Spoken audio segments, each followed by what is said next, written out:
Hello, I'm Earl Gibbs, and welcome to Speaking of Everything. With me, I have for the first time on the show, Mr. Wever, a former Minister for me at that, right? Correct. Good to have you in the program for the first time. How things? Good, good, good. Thank you for having me, and it's a great honor to be here. I also want to congratulate you, Mr. Gibbs, for being on the air for so long. I remember as a young boy watching you on Channel 15, and now to see that it's still continuing, and it's rare to see such a great person as yourself and a local being able to stay in this industry and stay relevant as well. So it's an honor to be here today. Thank you very much, and it's great to have you in the program. I had your father here a few months ago, right? Correct, correct. Right. So how are things going with you so far? Good, good. Busy. There's talks of elections are in the air. So we've been busy. We've been very busy trying to inform the public as to what's really going on and to what to expect and how to move forward. As you may have known, I have decided to officially join and be part of the next upcoming election as a candidate. I've never ran before, so this will be my first time. And the party that you're going to be running with? Yes, the party is the URSM, is led by Dr. Luc Mercelina. So he will be the leader of the party, and I've decided to join forces with the doc to ensure that we bring back hope to this country. Some people say, why that party, not another party? Can you explain? It's an interesting question. It's a question I've been asked many times as well. And having been minister in the past, when I left office, there is a question that people always ask is, are you going to run? What's next for you? Early on, I've decided that I would run. And believe it or not, in my short term as minister, I've worked with basically all the political parties. I came in under the UD Christian Party as Minister of Rumi, and then I continued under the USP National Alliance. So within that short period, I've worked with all of them. There are certain things, of course, you enjoyed, and you enjoy working, and once you're professional, you're able to get the job done. But there's also certain things within the politics of it that didn't sit too well with my person. So I had a choice to make. Either I go with an established big party, get my X number of votes and assure myself a seat, or we start from scratch and really build something based on the principles and values which I would stand for. And it just coincidentally so happened that right around that period when I was questioning, I got a phone call from Dr. Luc Mercelina, and it was very early on in the stage, and then we sat together, and we pretty much in that conversation realized that our visions and aspirations for this country aligned in such a way that we decided to move forward and establish a new political party called the URSM. So things looking good so far? On St. Martin, no. But for the party, yes, yes. There's a lot of interest, and you notice as well that persons are at a crossroads right now. There's a lot of persons that are suffering. I go within the communities quite often, and I listen to the people speak, and you really get a hands-on experience as to what is going on. I think on a daily, I get a few messages on my phone requesting assistance for food, or just to let me know what is going on and what is bothering the populace at the moment. St. Martin is going through some very difficult times right now. I've never seen so many people suffering, not knowing where they're going to get the next meal. The elderly are really going through some very difficult times right now. And it seems like there's no real political will or time to address this whole issue. Everybody talks about it, but nothing is being done most of the times. Yeah. And what you're hearing right now, and as the campaign is going to go closer, what you'll continue to hear is that the two largest political parties at the moment, the most that they are bragging about, so to say, is that we are the longest serving government that this country has had. But then I ask, at what cost? Because as you just mentioned as well, the senior citizens are suffering.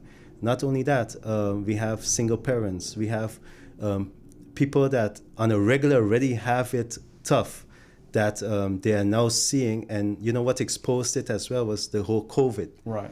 You know, that really exposed a lot of the ills that this country is going through at this moment. Yeah. No, you served as minister from me, you said, what, for 11 months? About seven months. Yeah. During that time, what surprised you most about that particular ministry? I didn't really have much surprises, but that's also because I served as chef de cabinet before as well. So coming in as chef first, then you really realize, okay, what's going on? And then you learn the dynamics within the ministry. And I've used that, I think, to my advantage in a sense, is to build a relationship with the ministry and the public as well. So that way, when the transfer happened, when I became minister of Romy at the time, I already built a good relationship within the ministry. They had a good understanding of how I would like to work, and vice versa. I think communication is very much key, and mutual respect, you know, because we can always have a difference of opinion, but at the end of the day, the end result needs to be the people of St. Martin. Well, you know, the thing is that it's considered a very powerful ministry. Yes. And most politicians want to have that ministry under their control, because that's where you know for yourself, right? Yeah. And that's why I ask you about any surprises. Okay. Yeah. Yeah. No, what's surprising, the thing that surprised me the most in that aspect was the amount of requests that were there in the past, like for land or even permits. But because of certain political affiliations, they were put on hold, you know, where my tactics or how I work is mostly what comes in, then goes out. It doesn't matter who you're affiliated with. You know, you as a citizen have a right, regardless of who you voted for, who you did not vote for. You know, we have that right. And once we do things the correct manner and the correct way, then you're going to see progress in this country. I mean, up to today, I mean, persons will come to me and say, oh, Mr. Wever, we've never met personally, but I just want to thank you because I had a permit sitting there for years and you came in and you finalized it, and not even knowing the person. But at the end of the day, they had a right to it. Once it met the criteria, then you have a right to do that. You know, a lot of people have lost confidence. Correct. In politicians, they've lost confidence in government. What do you think is your strong points? Why people would want to consider you as a politician voting for you in the next election? It's like the next election is next month, but that's not necessarily true. I make a joke about it. It's probably January, February of next year. So what do you think are your strong points? Why someone should consider voting for you? Well, I feel one of my strong points is that I'm genuine. I truly care about the population and what's going on, and I'm always willing and able to assist. And I must say that in the short time that I was there and my period that I was there, I put the people first. And I think my results speak for themselves. And even up to today, persons will come and say thank you, as I just mentioned. And, you know, when you're the same person out of office and inside of office or out of office, it doesn't matter. But once you're genuine, then persons will gravitate to you and they will see that, hey, this is an honest person. And Mr. Gibbs, as you are also aware, my father and my parents basically are very community-oriented as well. They always give back to the community, and that is kind of the values they instilled in us as well. So having gone into office, that's the same approach I took. And I'm not changing the person who I am. So who you see me today is who you saw me before I was a minister, while I was a minister, and even afterwards. I smile when you say that because I've known a lot of people. I've said it here before. They come in and they say, well, you know, boy, I'm going to remain the same. And I said to them, no, you're not going to. I'm not going to do that with you. I'm not going to say whether or not you're going to change or not. But so far, I've been good in terms of if I was a betting man, I'll win.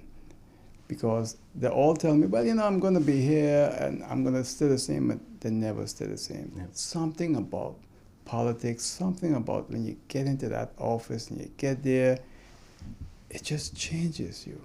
I know you've been there for 7 months as a minister, but I don't understand. I've never been a minister, I've never been a MP, so I don't know. But I know one thing, 99.9% of them change. Yeah.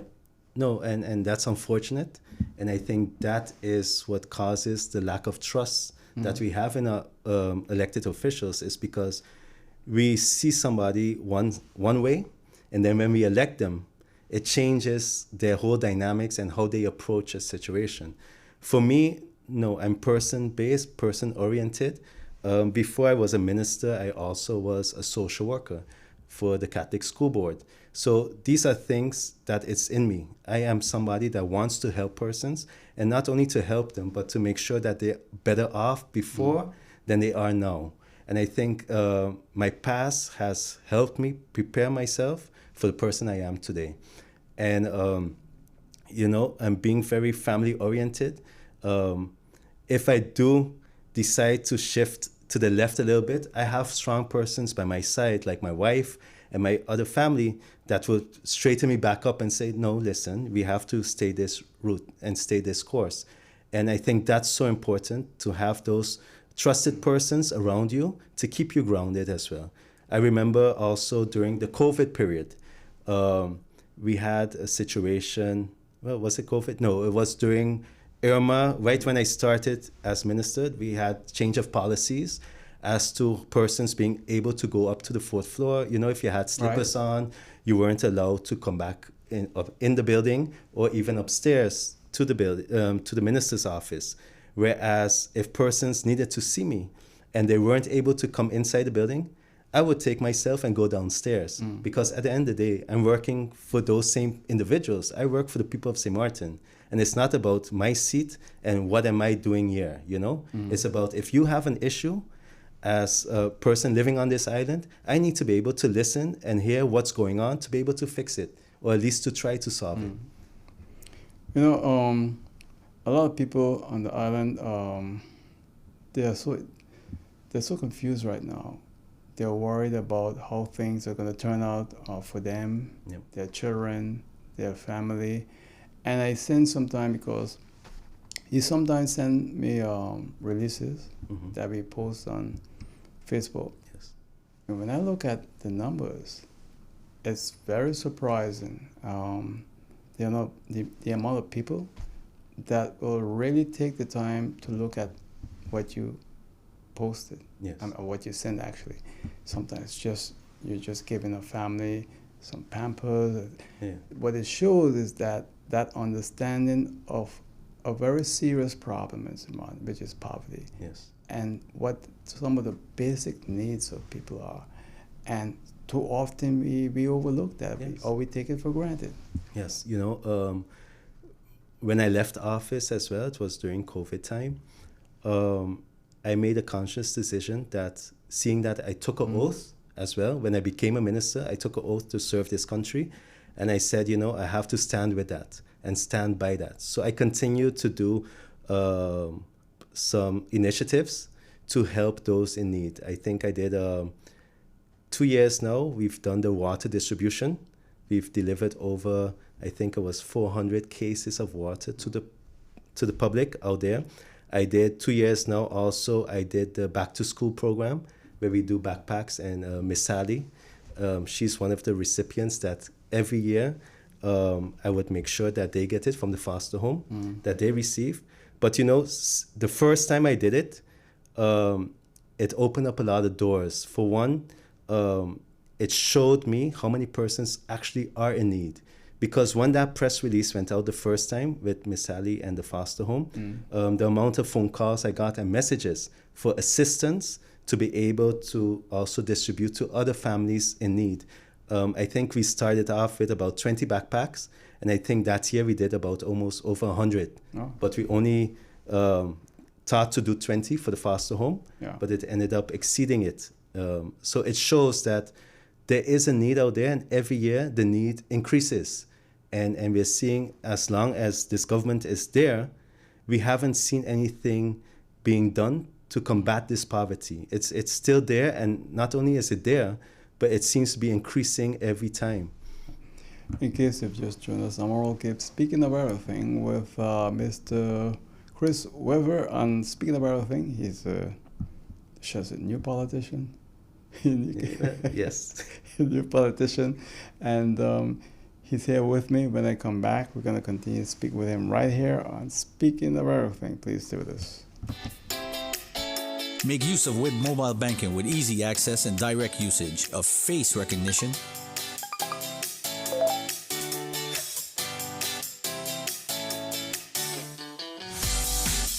PIN code,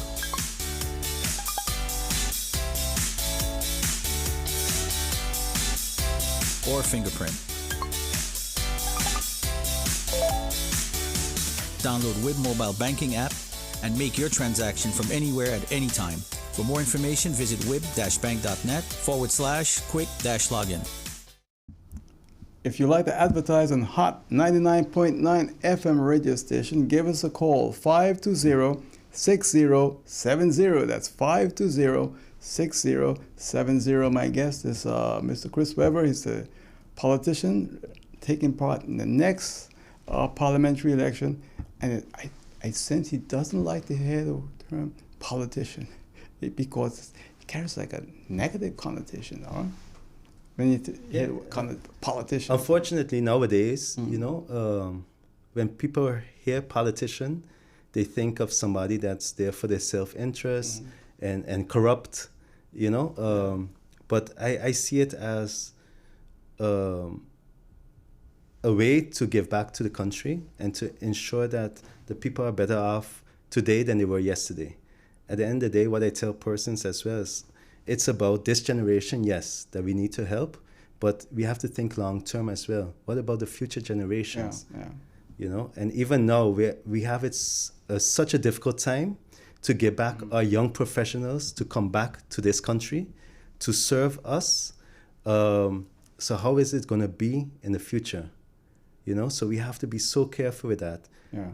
And I think it's when these young professionals come back, or when they go to study and when they come back, it should be because they want to and not because it's forced for them to stay abroad.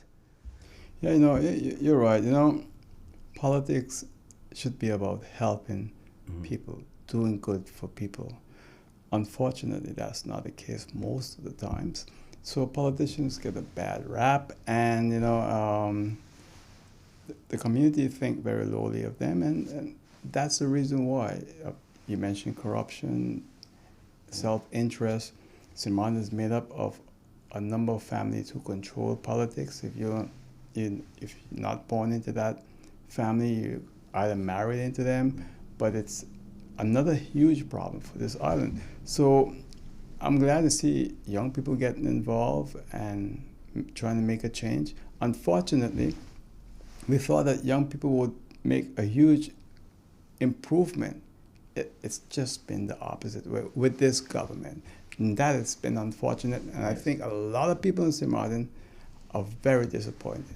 Yes, and I say it quite often too when I speak to persons, is that unfortunately that generation brought a bad light to those that actually are capable and are willing to do the right thing. Does it reflect on me? Maybe to persons that do not know me per se, but as I said, in my short time that I was there, I was able to prove that I am not in the same, the same wave as these other young politicians out there. I think I'm just at the edge where I do not fall in that category.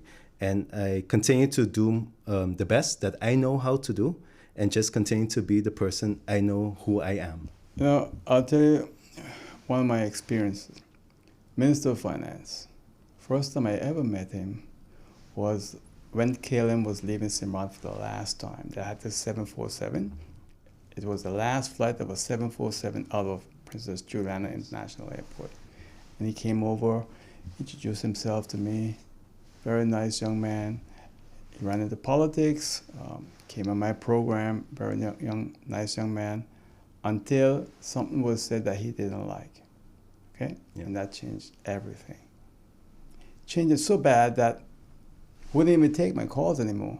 We had a brief confrontation before we even started the program because of what he tried to refer to when I told him about a very serious problem that he said to me, bring me the facts, bring me the proof.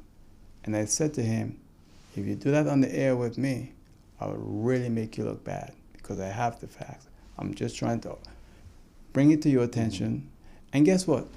The same thing that I was telling him about way before it became public blew up, basically. Yeah. And everybody knows today what happened and how bad it was. So he had a young man, very nice. I knew his grandfather. His grandfather was a great Samartan. Been on this program many, many, many times. Today, I'm very disappointed in him. Yeah. You see? And that's how I show you how people changes. No, of course. And Mr. Gibbs, I myself experienced that as well, because once you're in the Council of Ministers together with a group of people, there's a mutual respect there. Yeah. And I think I always try to stay bipartisan and try to be very professional about it and in my decision-making as well. But, you know, I tell persons as well, because I was asked before the last election to run with the National Alliance. You know, I was a minister then, to run with the United People's Party, to run with the USP. I was asked by the various parties, and they were like, you know, you're a minister now. This is your opportunity, you know, run on that name alone, you know, or on the position. Yeah. And something in me was like, no, you know what? I'm new in this position. I want to focus to do the right thing and the best to my ability. And I do not have time at this moment to campaign and to ensure that I run the ministry the best how I know how to do it. Yeah. So therefore, I made that conscious decision to do that and not run in that election then. Turns out to be that was probably one of my best decisions I've made. And at the end of the day, I said, you know, if you really enjoyed what I've done, then you'll ask me to come back as a minister. But I know how politics works, and with the numbers comes in, then persons feel entitled to certain positions and whatnot. But what you also realize as well is when you are no longer serving as or have a certain title, that you can see how persons change in the way that they conduct themselves with you. Yeah. I can't say I had extreme negative behavior from certain members of this Council of Ministers, but you can see that there was a change. Yeah. And certain things that were discussed apparently were never discussed in that aspect, you know. So and you don't get any more phone calls. No, well, only depending on what I say on the radio or anything, then I might get a phone call, but not in a pleasant way. But besides that, you know, but it teaches you. And I think life is all about learning. Yeah. And I think that I'm happy and I'm satisfied with the decision I made then. And it better equips me for what is to come now. Well, in case you've just joined us, I'm Earl Gibbs. This is Speaking of Everything with Mr. Chris Wever on the program. And I'm here just having a casual conversation with him. When he comes back as an MP or minister, and then it's completely different. And you know, Mr. Wever, is that a lot of people doesn't understand it sometimes. It's nothing personal. No. It's the business that I'm in. Exactly. And I'm saying that to you now because we're having a great, nice conversation. And if you get elected and you screw up, I'll be the first to let you know. You know, and because it's the responsibility of us in the media to hold those accountable that the people put their trust in. I agree. You seem to be a very nice person. I said I met you for the first time a few weeks ago, and I listened to you. You sound very sincere, and I really appreciate that. Yes. No, and I totally agree, and I understand those sentiments, because without accountability, what is there? And people ask, without accountability, what will happen? And we can see clearly what happens right now within the Council of Ministers and the Parliament when certain ministers disrespect the High Council of State without any form of accountability. When sitting members of Parliament have been caught doing stuff that they weren't supposed to be doing, and no accountability. Actually, on the contrary, there's more defense towards the wrongdoing than there is to the victim in that sense. And that's a shame. And that is what creates the lack of trust that we see in our society at the moment. And I fully agree that if there is something that I've done or that when I am elected, that you do not agree with, of course, we are able to bring it forth because that's the thing, that's what's supposed to happen, you know, because I have a job to do as a minister, as a member of parliament. If I mess up in any way, or maybe, look, at the end of the day, we're all only human, right? So, of course, it's possible for somebody to make a mistake. But what do you do when you're called up on your mistake? How do you respond to that? And I think that shows character. You know, when you're willing to admit it and say, okay, I made a mistake. I see now where I went wrong, but how are you going to adapt that mistake to ensure that we're better off than where we were before? You're right. And, you know, you'll have people coming to you and telling you, boy, you hear what OG said? Yeah. And then you know you can do things. Believe what they told you. Or pick up your phone and call OG and ask him, oh, it's XYZ, is that the case? I have a minister right now that don't speak to me at all because of a situation like that. Yeah. A minister, again, like you're sitting here with me, that I admire so much, and the whole family, but we can't speak anymore because he called me a liar. He crossed the line. And I told him, no, you don't do that. You see, I have principles. This is one thing I don't do when I sit in this chair, okay, is lie to the people of St. Martin. And when you are a minister, you pick up that phone and you believe the crap that people in your office told you. When others are confirming that it's not true, then I have a problem with that. Yes. Oh boy, the other time. But so, look, we're able to have you back in the radio sometime to speak with me. Okay. But you have 45 seconds, all yours, whatever you want to say. Well, once again, I would like to thank you, Mr. Gibbs, for allowing me this opportunity to be here with you, to have this great interview. I would just like to close by saying, people of St. Martin, it's time for a change, and it's time to bring back hope to this country, that we all deserve a better St. Martin today than we had yesterday. If you would like the corruption to continue, please do not vote for the URSM. If you like the dysfunction that is happening within our parliament, please do not vote for the URSM. If you are happy with getting $200 for your vote during election time and seeing no progress for you or your family, please do not vote for the URSM.